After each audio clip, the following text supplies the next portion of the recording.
Retour sur le plateau TV d'Imotissimo pour recevoir Stanislas Varny, qui est le fondateur d'Imoxo. Bonjour Bonsoir. Stanislas, Bonjour. bienvenue. C'est une nouvelle façon de vendre son bien immobilier, en fait, Imoxo, via une plateforme web, un portail qui permet d'organiser des enchères. Alors, on va essayer de poser le problème très simplement. J'ai un bien à vendre, c'est un agent immobilier qui l'a en exclusif ou pas.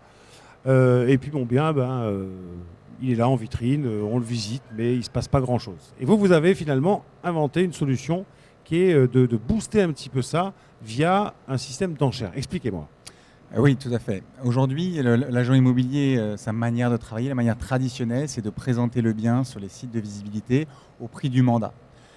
Souvent, ce prix du mandat, et j'entendais le notaire que vous avez reçu juste avant évoquer que les délais de vente s'allongeaient, c'est souvent à cause d'un prix trop important. C'est rarement à cause du bien. Toute chose a un prix. Et ça part de ce raisonnement-là, Imoxo. C'est de se dire, baissons ce prix sur lequel on crée de la visibilité. On va donc créer de l'attractivité pour ce bien, activer un appel d'air qui va permettre d'organiser les visites. Après, les acquéreurs qui auront visité pourront s'informer en ligne sur le site Imoxo, accéder à la documentation, les PV d'AG, les diagnostics pour continuer à s'informer sur ce bien. Et après, une période de 3 à 4 semaines de commercialisation, une salle d'enchères virtuelle va s'ouvrir. Et dans cette salle d'enchères, seuls les acquéreurs agréés, donc qui n'auront montré patte blanche, mis en place un financement, précisé leur délai pour venir jusqu'à la vente, vont pouvoir, en toute transparence, remettre leur offre. La grande nouveauté d'Imoxo, l'apport d'Imoxo dans l'immobilier aujourd'hui, dans la commercialisation aujourd'hui, c'est de pouvoir donner de la transparence aux acquéreurs. Les acquéreurs voient les offres des autres acquéreurs et c'est comme ça qu'ils se positionnent. Notre objectif, c'est de permettre au marché de s'exprimer. Oui, parce qu'il faut être lucide et objectif, c'est que si on baisse un prix en agence, on ne peut pas le remonter 2 jours après. Donc l'idée, c'est bien de dire, c'est une autre façon, comme vous dites, de faire réagir le marché, hein, de le faire... de l'ouvrir finalement. Tout à Alors, fait. pour qu'on comprenne bien le process, c'est que dans un premier temps, donc moi, j'ai un bien, je définis avec mon agent immobilier Un prix du mandat. D'abord un prix du mandat. D'abord un prix du mandat. Voilà. Ensuite, via Imoxo. Ouais. Non, via votre agent immobilier. Toujours mon agent immobilier. Imoxo, c'est l'outil Oui, c'est des le agents vecteur, immobiliers. c'est le véhicule. Et quand on dit agent immobilier, on devrait dire professionnel de Oui, l'immobilier. On professionnel. travaille avec Foncia, avec Century 21, mais aussi avec des promoteurs comme Constructa à Marseille. Je sais que vous êtes Marseillais. Oui, Constructa à Marseille qui est bien connu. Alors, donc en fait, effectivement, je vais avec mon agent immobilier fixer une mise à prix, Voilà. comme sur les enchères classiques, Exactement. et va s'organiser pendant une période courte, vous le disiez, Oui, 3 à 4 semaines. des visites. Voilà, mais à la discrétion du vendeur. Un vendeur qui souhaite obtenir un prix dans le délai d'une semaine, c'est possible. Les enchères le permettent. Aujourd'hui, il n'y a aucun mode de commercialisation qui vous permet d'avoir un prix dans les délais que vous maîtrisez. Ce qui est important, aujourd'hui, c'est possible. Voilà, ce qui est important, ce que vous dites, c'est que finalement, ça permet d'avoir une photographie la plus précise possible du prix de son bien, finalement. Parce que si vous êtes je dis n'importe quoi, on va prendre un bien à 220 000, vous le mettez à 180 000, vous avez des réactions tout de suite, ça veut dire Exactement. que vous êtes peut-être plus près de 180 000 que de 220 000. Oui, même si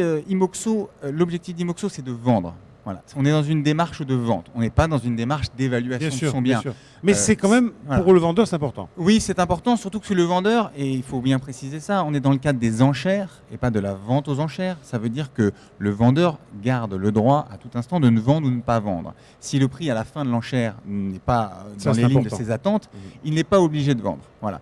Donc dans le cadre juridique est vraiment le cadre juridique de la commercialisation traditionnelle. On a pris de la vente aux enchères les 2 avantages très forts qui sont communiquer sur une mise à prix et mettre en concurrence les acquéreurs en toute transparence. Voilà.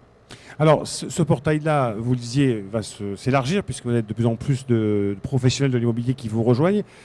C'est quelque chose qui existe ailleurs, en Europe, aux États-Unis Oui, tout à fait. Vous avez commencé par dire qu'Imoxo avait inventé. C'est pas vrai. Imoxo n'a pas inventé. Et je n'ai aucun problème à l'assumer. C'est un mouvement, l'enchère immobilière. L'enchère tout court, quand on prend eBay ou bien sûr, l'enchère tout court. Exactement. Et dans l'immobilier, c'est vraiment un mouvement.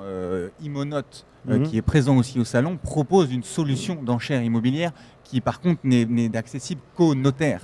Imoxo propose à tous les agents immobiliers d'organiser les enchères. Donc c'est vraiment un courant. Vous avez parlé des autres pays. Aux États-Unis, une société comme Auction.com a défriché ce marché depuis déjà 2008.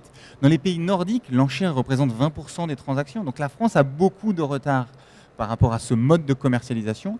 Et je suis ravi d'être là sur ce plateau pour présenter ça, cette nouveauté aux acquéreurs et aux vendeurs. Du côté des vendeurs et des acquéreurs, comment leur faire savoir que qu'il existe un nouveau mode? Oui. Ce sont les agents, les professionnels de l'immobilier qui leur Oui. disent. Oui. Par exemple, avec Century 21, dans la première discussion qu'il y a avec le vendeur ou l'acheteur, il propose cette solution en disant vous pouvez aussi passer par ça. Oui, on se positionne vraiment comme un nouvel outil, un nouveau mode de commercialisation, c'est un nouvel outil qui s'adapte à certaines situations. Mmh. Tous les vendeurs ne souhaitent pas recourir à l'enchère, tous les biens ne sont pas faits pour l'enchère. Ce qu'on voit aujourd'hui, c'est que par exemple, ça peut répondre à des problématiques. Vous parliez du problématique du bien invendu depuis plusieurs mois à cause d'un prix mal positionné. Ça peut répondre à la problématique de la personne qui souhaite vendre dans un délai de 2 semaines puisqu'elle doit rembourser son prêt, ou qu'elle a une échéance ou qu'elle a un vrai besoin de capitaux.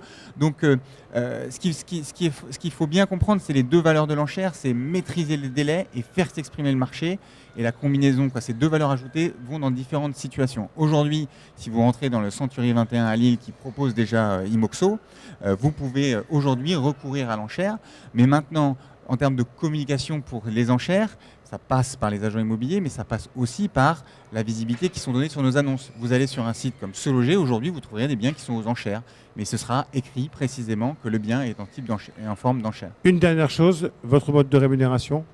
Oui, nous sommes un indépendant, un acteur neutre. On fournit un outil technique à nos clients et on est rémunéré en tant que tel. C'est-à-dire qu'on ne touche pas de commission sur la vente, on n'est pas intéressé à la vente.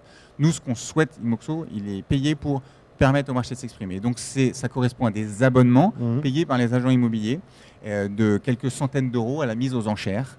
Que le bien se vende ou ne se vende pas. Donc c'est aucun frais pour le vendeur, puisque c'est l'agent immobilier qui le supporte, et aucun frais non plus pour l'acquéreur.